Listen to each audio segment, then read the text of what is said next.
মুন্সি ইসলামী স্মৃতি পাঠাগার 30 বছর হয়ে গেছে আলহামদুলিল্লাহ।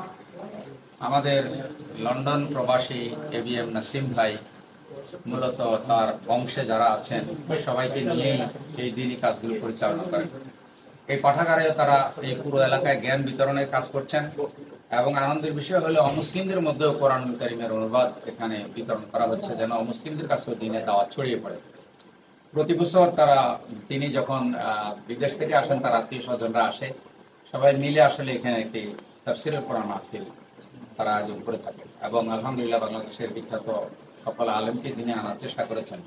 আজকে যদি আমাদের কলিজার টুকরা কোরআনের পাখি আল্লামা দেলোয়ার হোসেন সাঈদী রাহিমাহুল্লাহ জীবিত থাকতেন, হয়তো তাকেও নিয়ে আসতে পারতেন, কিন্তু তার মনের আবেগ যে তাকে যখন আনতে পারিনি, আমাদের হুজুরের সন্তান হুজুরের সাহেব দাদা আমার পাশেই দাঁড়ানো আছে, আমাদের প্রিয় ভাই কলিজার টুকরা ভাই আফাদ শামীম সাঈদী আহমদুল্লাহ অনেক কষ্ট করে আজকে বন্যার মধ্যে বহু রাস্তা ঘুরে প্রায় 15 ঘন্টা সফর করে তিনি আজকে মাহফিলে এসেছেন মোল্লাপুরে। আমাদের ভাইদের কাছে মোবারকবাদ জানাই, আল্লাহ যেন আমাদের এই সফর কবুল করেন এবং এই পাঠাগারকে কবুল করেন এবং আমাদের এবিএম নাসিম ভাই সহ আমাদের সুজয় ভাই সহ আত্মীয় স্বজন যারা আছেন এবং পুরো এলাকার ইমামতি দিনের ভাইদেরকে যেন আল্লাহ কবুল করেন, আমাদের সফরটা যেন কবুল করেন। আপনারাও এই মুন্সি ইসলামী স্মৃতি পাঠাগারের সাথে থাকবেন এবং তাদের খেদমতুল খাল যেগুলো তারা করেন সেগুলো আল্লাহ যেন কবুল করেন, সেগুলোর সাথে আপনারাও সকলে সম্পর্ক রাখবেন। এই প্রত্যাশায় আজকের মতো শেষ করছি। আসসালামু আলাইকুম। আমাদের মাহফিলের নয়নমণি প্রধান আকর্ষণ মরহুম দেলোয়ার হোসেন সাঈদী রহমতুল্লাহি আলাইহি এর সুযোগ্য সন্তান আলহাজ শামীম সাঈদী সাহেব আমাদের মাঝে এসে উপস্থিত হয়ে গেছেন। আমরা আহলে মাহফিলের পক্ষ থেকে হুজুরকে সাধুবাদ জানাচ্ছি। আমরা দেখতে পাচ্ছি আমাদের মাঝে এসে উপস্থিত হয়েছেন আজকের মাহফিলের প্রধান অতিথি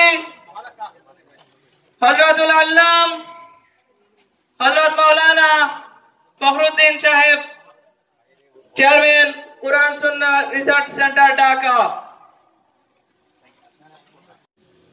মেহমানদেরকে ফুল দিয়ে মাহফিলে বরণ করে নিচ্ছেন। মুন্সি ইসলামী স্মৃতি পাঠাগার কর্তৃক আয়োজিত 15তম ঐতিহাসিক তাফসীরুল কোরআন মাহফিলের সম্মানিত সভাপতি ওস্তাদ সমতুল্য, আমার পরম শ্রদ্ধাভাজন বড় ভাই হযরত মাওলানা ডাক্তার মাহবুবুল হক সুজা সাহেব হাফিজাহুল্লাহ তাআলা, মঞ্চে উপস্থিত আছেন বিয়ানীবাজারের গণমানুষের নেতা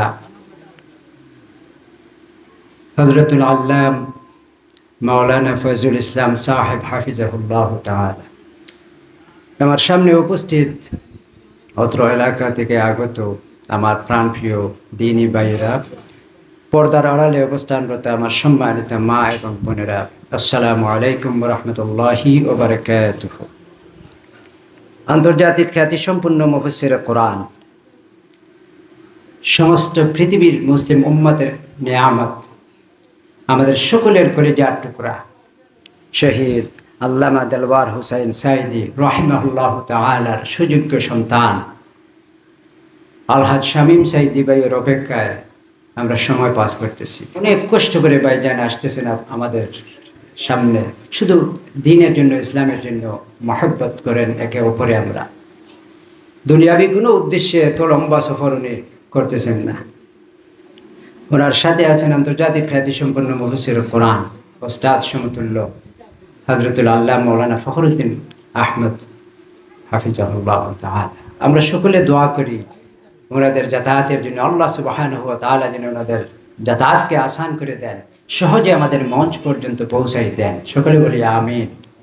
আয়োজকদেরকেও একটি ধন্যবাদ দেওয়া উচিত কিনা? যারা এত কষ্ট করে এই প্যান্ডেল করলেন, মঞ্চ করলেন, আমাদেরকে ডেকে আনলেন, আপনাদেরকে ডেকে আনলেন, কথা শোনার সুযোগ করে দিলেন, তাদেরকে একটা ধন্যবাদ দেওয়া উচিত না? কর্তৃপক্ষকে আন্তরিক মোবারকবাদ, ধন্যবাদ। আল্লাহ তাআলা তাদেরকে উত্তম জাযা দান করুন, দুনিয়া এবং আখিরাতে পুরস্কৃত করুন। আমরা আমাদের এই ভাইদেরকে কি জন্য ভালোবাসি? কোরআনের জন্য। যে ভালোবাসার মধ্যে দুনিয়ার কোনো বিনিময়